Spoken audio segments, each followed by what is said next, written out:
Oke, setelah kita sedikit mengetahui tentang kriptografi, sekarang kita bahas keamanan jaringan.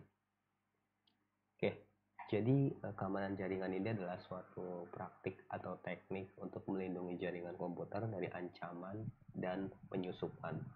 Jadi si keamanan jaringan ini dia akan melibatkan berbagai kebijakan, prosedur, dan teknologi yang dirancang untuk menjaga integritas, kerahasiaan, dan ketersediaan jaringan dan data atau biasa disingkat sebagai segitiga CIA. Kemudian ada beberapa komponen-komponen kunci dalam keamanan jaringan.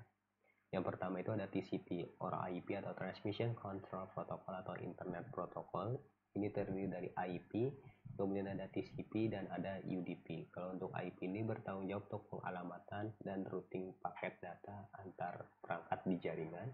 Kemudian kalau TCP ini memastikan pengirim data yang andal dapat berurutan dan perangkat. Kemudian kalau UDP ini komunikasi digunakan untuk pengiriman data cepat tanpa memastikan keandalan dan urutannya. Kemudian ini ada yang namanya OSI model atau Open System Interconnection. Nah ini biasanya maksudnya ini ada 7 level ya, dan ini sangat erat kaitannya dengan seorang software engineering.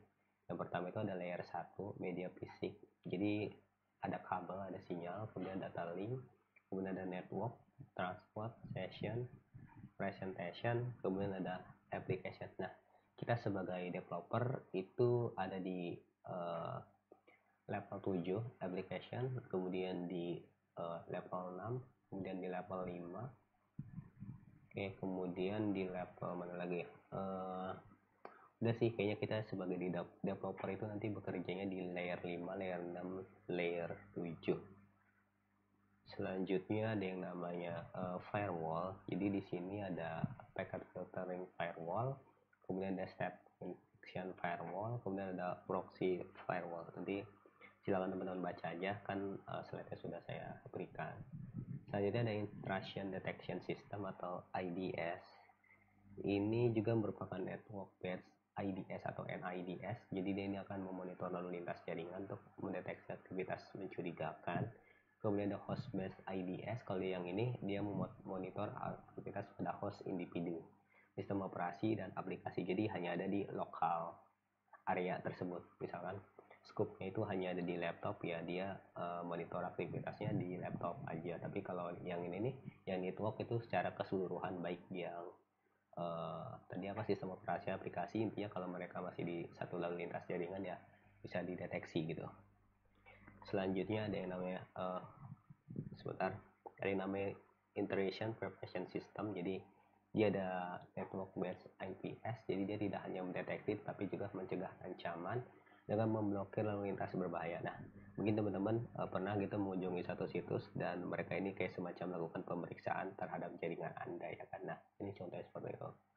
Kemudian ada host based IPS. Nah, jadi dia akan melindungi host dengan memblokir beberapa aktivitas berbahaya.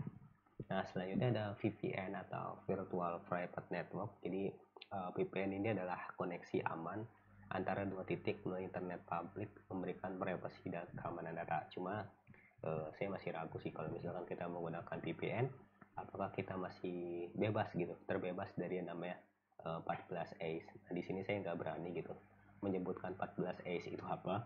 Silakan teman-teman search sendiri. Intinya saya nggak bakal ngasih tahu gitu ke teman-teman, tapi kalau teman-teman mau cari tahu ya silakan teman-teman cari tahu ya. 14 AES maksudnya 14 AES. Kemudian jenis-jenis VPN itu ada remote access VPN, kemudian ada site to site VPN. Selanjutnya ada teknologi VPN, dia ada IP security, Internet Protocol Security, kemudian ada SSL atau CLS, kemudian komunikasi aman di atas jaringan IP, sering digunakan untuk akses VPN web based. Selanjutnya ada yang namanya Secure Socket Layer or Transport Layer Security atau SSL atau TLS. Nah ini silakan teman-teman baca aja. Kemudian untuk cara kerjanya, ini yang pertama ada handshake protocol. Jadi klien dan server bernegosiasi ya, kayak semacam dia bernegosiasi. Ini kan bahasa Inggrisnya kan, untuk menentukan algoritma kriptografi yang akan digunakan. Kemudian encryption, kemudian ada authentication.